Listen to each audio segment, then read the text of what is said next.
Was a girl running in our group. She had a high-speed motor in a 40 Ford Coupe. She had a racing cam and a supercharged. Look out, buddy, hot rod and large. She's a hot rod. She's a hot rod. You know, we're talking about car loans and rejections and interest rates, and 7% for a car loan. That's atrocious. That's atrocious now. But we're going to get back into this, and I'm going to tell you a few things. We're going to go with a few reports and let you, the consumer, decide what I'm talking about. All right? Here's what we're going to do. Editorial. This is not fact. This is a lot of opinion, actually, but most of it's fact. The numbers are fact. Young car buyers' credit failures hurt everybody, and yes, of course they do. An alarming number of Gen Z and millennial vehicle buyers are 90 days late on payments in the first quarter.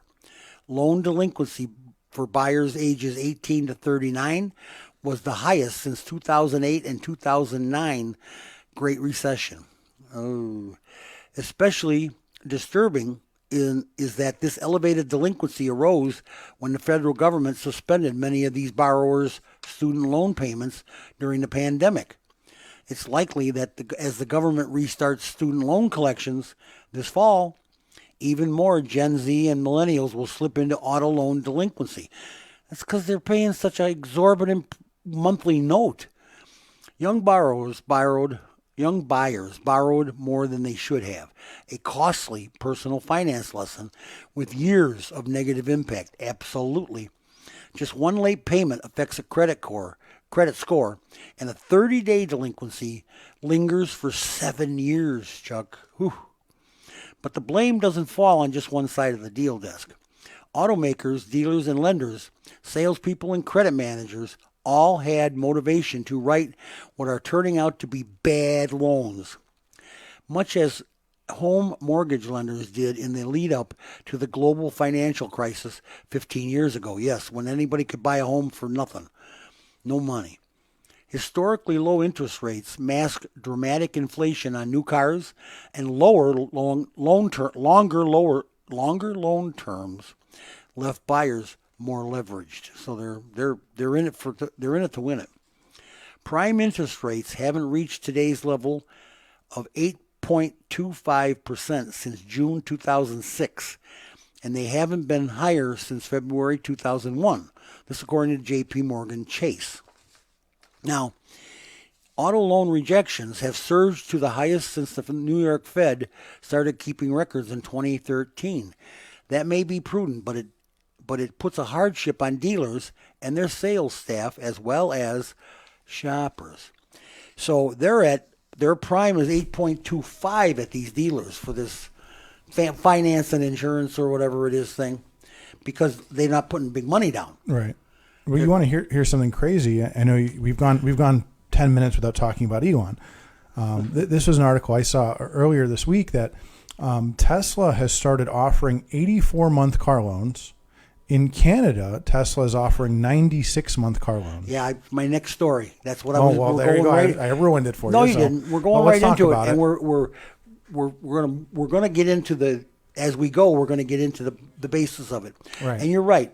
Tesla's offering 84-month auto loans, so the car makers have to do something about rising interest rates. Right. Well, so that doesn't really help you. I don't think it helps. You pay more interest. Yes, you do. It seems nice on the front. You pay, again, that whole idea of you go into the dealer and they say, what do you want your payment to be? Or in the case of Tesla, you literally just slide it across the screen. I want 84 months. I want the cheapest payment possible. No, yeah. The company now includes 7-year loans as an option on its U.S. order pages after previously offering loans as long as 72 months. While extending loan terms can lower buyers' monthly payments, consumers tend to pay more in interest and face greater risk of owing more than the vehicle is worth. So this goes... We call that upside down. Upside down, being underwater, right? And so this goes back to that idea of when you start selling $100,000 cars and that becomes the average price point, I can't, you're not going to get a 3 or 4 year mortgage loan on it. Now you're going to get this 8-year mortgage. You can call it mortgage. I'm going to start calling it a mortgage. I'm going to start calling it a mortgage. And so that becomes the next question is we don't know enough.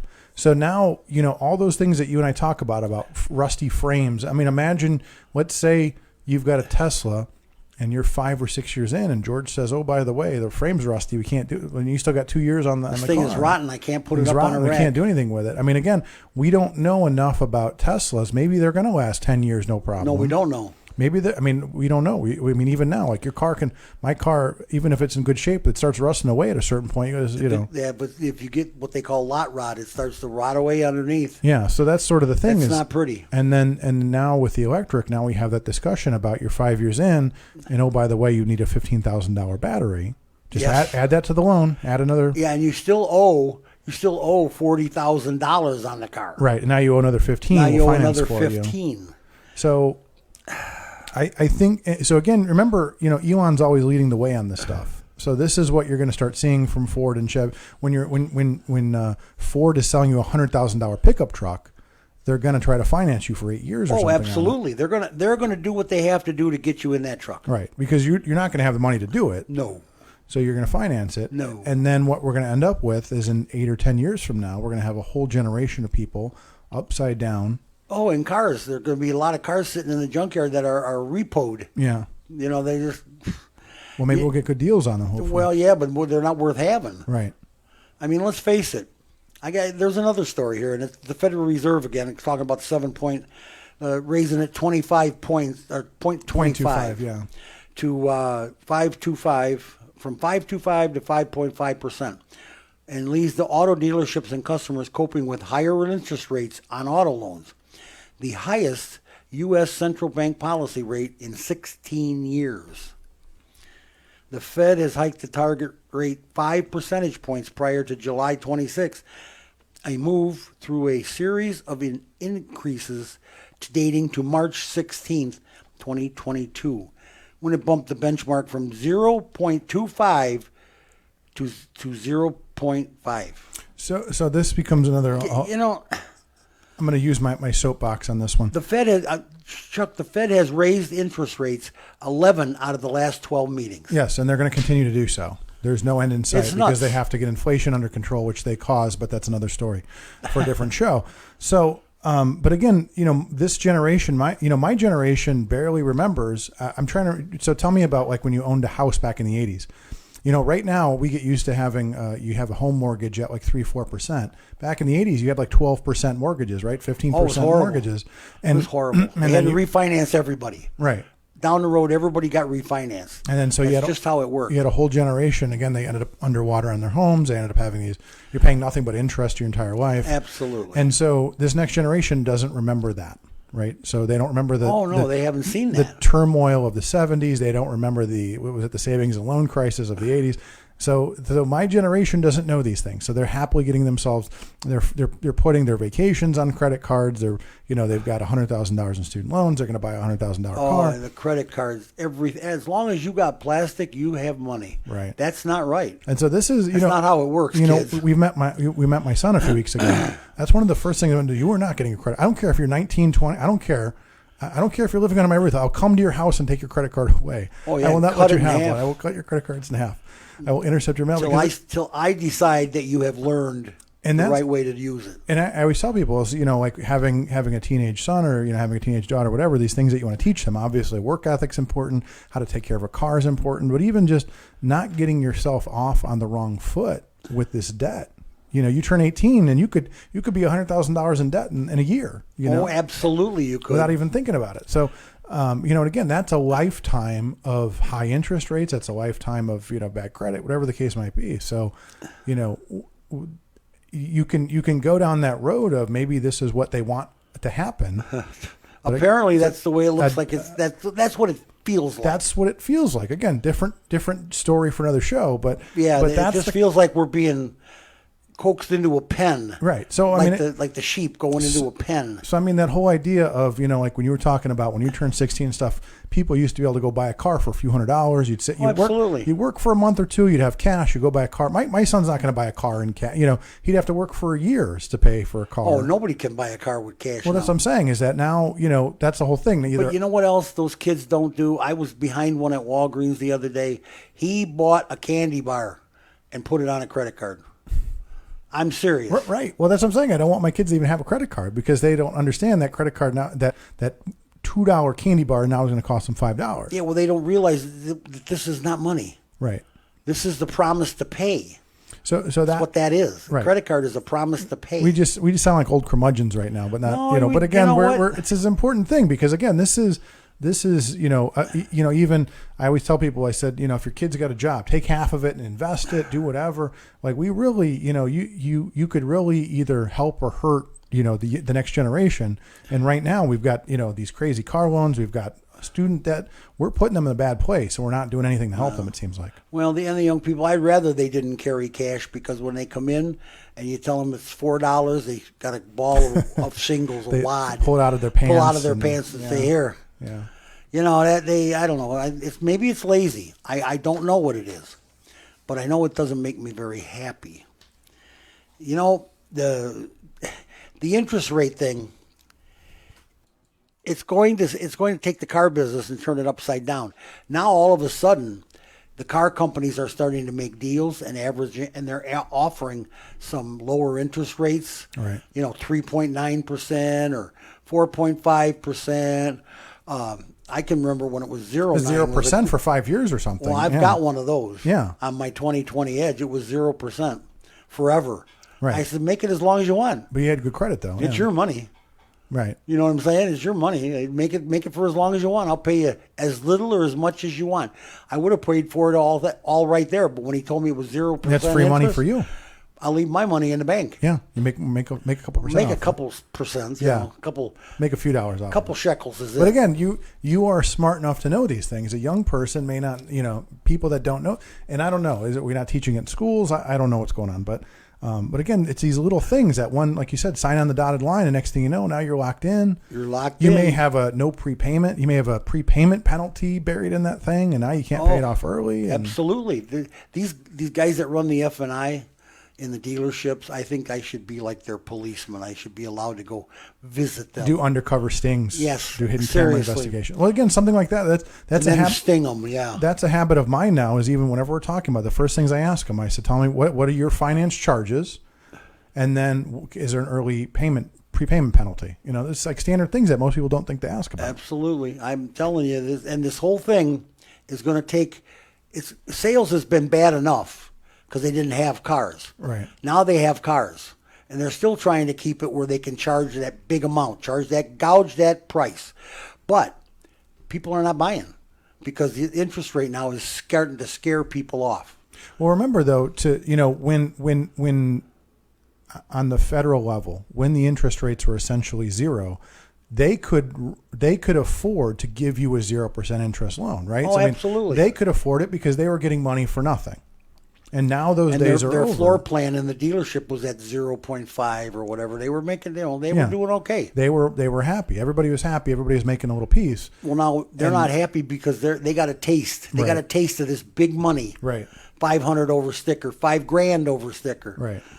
They got a taste. I mean, imagine 5 years ago going in a dealership. If you'd have said, "George, I'll give it to you for 500 over sticker," what would you? I mean, you would have just. Oh, I'd have thrown something at him. I would have thrown a chair at him.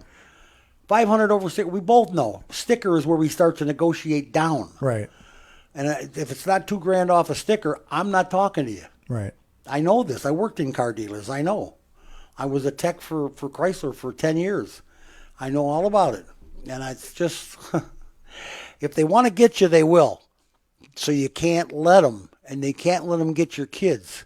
Keep an eye on what they're spending their money on these big cars and other stuff.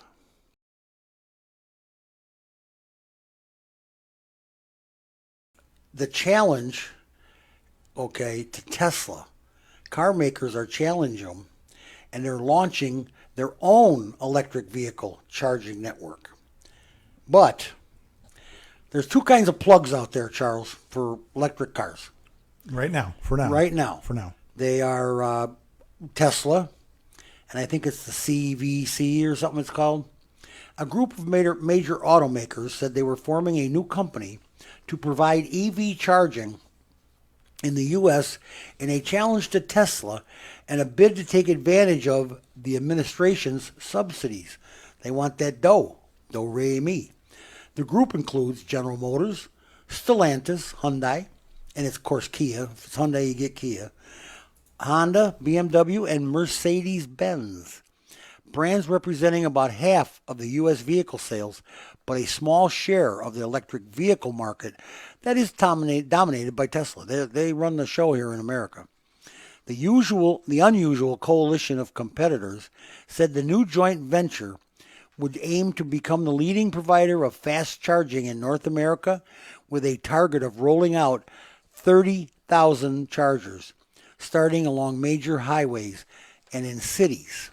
Now, I want to ask you, well, the new company would compete against established EV charging companies, including Volkswagen's Electrify America, ChargePoint, and EVgo, which are also looking to accelerate the rollout of chargers with federal funding. Combined Charging System, CCS, is the other one. They have several standards. They have the Tesla's North America Charging Set, NACS. Everything's an acronym these days, but they have a chance to see some. You have a chance to see some chargers pop up in your town. Somebody asked me today. I'm sitting at my desk talking about cars to people that sit in my showroom. We always talk about stuff, and I like to pick brains. I like to ask people stuff. And the one guy said to me, "George, would you buy an electric car?" And I said, "No." And George cracked his knuckles. Yeah, leaned back in the seat, grabbed his cigar. Yeah, are you ready for this? Three hours later. Absolutely. I didn't go off on him, but I just said, no. I can't. First and foremost, I need my car too much. I need it to be reliable. I need a car that starts and runs, and doesn't run out of power. I don't want to run out of power halfway to the doctor. You know, because I forgot to charge it, or it's getting less. Right now, in this hot weather, you're losing 30%, Chuck, of your power.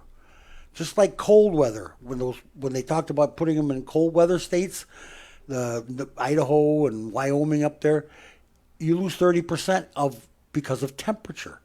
And the hot weather right now is killing batteries. Well, and let's talk about this. You know, like we had this heat wave across most of the country this week.